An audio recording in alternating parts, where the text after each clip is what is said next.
তো বন্ধুরা একটা বিগ আপডেট নিয়ে চলেছি। আপনারা অন স্ক্রিনে দেখতে পাচ্ছেন এই যে আপনারা আমি এটা ভিডিওটা কি একদম পুরো মানে কি বলবো আমি দেখাচ্ছি। এই যে দেখুন, যুবশ্রী প্রকল্পে ভুয়ো উপভোক্তার কিন্তু হদিস, ঠিক আছে, কৈফত তলব নবান্নের। ঠিক আছে, তো বন্ধুরা অবশ্যই এই ভিডিওটিকে আমার পুরোটা দেখবেন এবং মানে অনেক কিছু রয়েছে ভিডিওর ভিতরে। তো যেটা হচ্ছে যে আপনার যারা নতুন রয়েছেন এই চ্যানেলে তারা অবশ্যই সাবস্ক্রাইব করে দেবেন এবং শেয়ার করে দেবেন, ঠিক আছে। তো বন্ধুরা যেটা হচ্ছে যে আজকের আপডেট যেটা খুব গুরুত্বপূর্ণ সেটা হচ্ছে যে যুবশ্রী প্রকল্পের ভুয়ো উপভোক্তার হদিস, ঠিক আছে, কৈফত করেছে কিন্তু নবান্ন থেকে। তো কি রয়েছে এই ভিডিওটি আমরা পুরোটাই দেখব। হ্যাঁ, তো বন্ধুরা অবশ্যই ভিডিওটি স্কিপ না করে পুরোটা দেখুন এবং ভিডিওটিকে শেয়ার করে দেবেন যাতে অনেক সুবিধা হয় অনেক মানুষের এবং যুবশ্রী বন্ধুদের। তো এখানে আপনারা অন স্ক্রিনে দেখতে পাচ্ছেন, এটা আমি এটা পড়ছি পুরোটা আপনারা দেখুন। যে বলছে এখানে দেখুন স্পষ্টভাবে কি বলছে। বলছে তমলুক থেকে পূর্ব মেদিনীপুর জেলার অনেক ভুয়ো উপভোক্তার অ্যাকাউন্ট প্রতি মাসে যুবশ্রী টাকা ঢুকছে, ঠিক আছে। সরকারি নির্দেশকে বুড়ো আঙুল দেখিয়ে তারা সুবিধা নিচ্ছেন, ঠিক আছে। এবং সম্প্রতি বলছে বিষয়টি অডিট টিমের নজরে এসেছে। অডিট টিম মানে কিছুদিন আগে অডিট করেছিল মনে করুন, অডিট টিমে তারপরেই কিন্তু এমপ্লয়মেন্ট এক্সচেঞ্জে অধিকর্তা অফিসারকে বিষয়টি জানান এবং সমস্ত জেলায় বলছে ডুপ্লিকেট উপভোক্তা চিহ্নিত করতে নির্দেশ করা হয়েছে। তো বন্ধুরা একটা গুরুত্বপূর্ণ আপডেট এটা রয়েছে, আপনারা কিন্তু ভিডিওটা দেখুন স্কিপ না করে। তারপরে এখানে আপনারা দেখতে পাচ্ছেন যে দেখুন যে সেই পূর্ব মেদিনীপুর জেলায় তমলুক এক্সচেঞ্জে অফিসে 55 জনকে চিহ্নিত করা হয়েছে। এরা এরা এক্সচেঞ্জ অফিসে এরকম 52 জনকে কিন্তু তারপরে এখানে দেখতে পাচ্ছেন তাদের প্রত্যেকে এমপ্লয়মেন্ট এক্সচেঞ্জে অফিস থেকে নোটিশ দেওয়া হয়েছে, মানে SMS পাঠিয়েছে, ঠিক আছে। এবং পূর্ব মেদিনীপুর জেলায় প্রায় 2702 জন আপনার নথিভুক্ত বেকার যুবশ্রী এক মাসে শেষে 1000 টাকা পান, 1500 টাকা পান যেটা, ঠিক আছে। সেটা 2024 সালের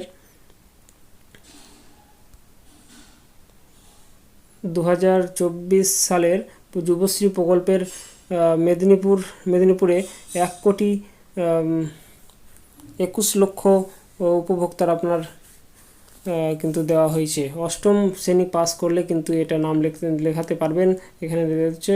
তারপরে নথিভুক্ত বেকার যুবক যুবতীদের পরীক্ষা প্রস্তুতি এবং স্বনির্ভর করতে প্রশিক্ষণ কিংবা একাডেমিক কেরিয়ার তৈরির জন্য কিন্তু এই অনুদান দেওয়া হয়। তো এখানে আপনারা দেখতে পাচ্ছেন প্রতি 6 মাস অন্তর কিন্তু একে আপনার নোটিফিকেশন এই এনএক্সার 3 জমা দিতে হয়। এখানে দেখতে পাচ্ছেন তারপরে কি দিয়েছে, এখানে দেখুন উপভোক্তার কোথায় যুবশ্রী টাকা খরচ, ঠিক আছে, সেই টাকা 45 বছর পর্যন্ত কিন্তু অনুদান দেওয়া হয়। এখানে যুবশ্রী প্রকল্পের নিয়ম পরিবারে, এখানে দেখতে পাচ্ছেন যুবশ্রী প্রকল্পের নিয়ম পরিবারের একজন সুবিধা পাবেন এবং ফর্ম পূরণ করার সময়ও এই মর্মে মুচলেখা কিন্তু দিতে হয়েছিল। পরিবারের একজন সদস্য এই সুবিধা পাবেন, কিন্তু মুচলেখা দেওয়ার অনুদান এখানে দেখতে পাচ্ছেন বন্ধ হয়ে যায়, ঠিক আছে। এবং 2013 সালে পর্যন্ত এমপ্লয়মেন্ট এক্সচেঞ্জে প্রায় 11 বছরে আরও কয়েক লক্ষ আবেদন জমা পড়েছে, ঠিক আছে। সে এখনও দরজা খোলেননি, কিন্তু সরাসরি এখানে দেখতে পাচ্ছেন সরাসরি সরকারি নির্দেশ অমান্য করে একই পরিবারে, এখানে দেখতে পাচ্ছেন একই পরিবারের সদস্যরা কিন্তু এই অনুদান পাচ্ছেন এবং এমপ্লয়মেন্ট এক্সচেঞ্জে চিঠি পাঠিয়ে এই ধরনের উপভোক্তা চিহ্নিত করা হয়েছে। এবং এমপ্লয়মেন্ট এক্সচেঞ্জ অফিসগুলিতে কিন্তু এই নিয়ে বলছে ঝাড়াই বাছাই চলছে।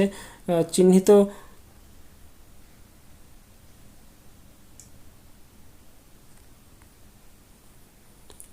চলছে, এখানে দেখতে পাচ্ছেন অন স্ক্রিনে।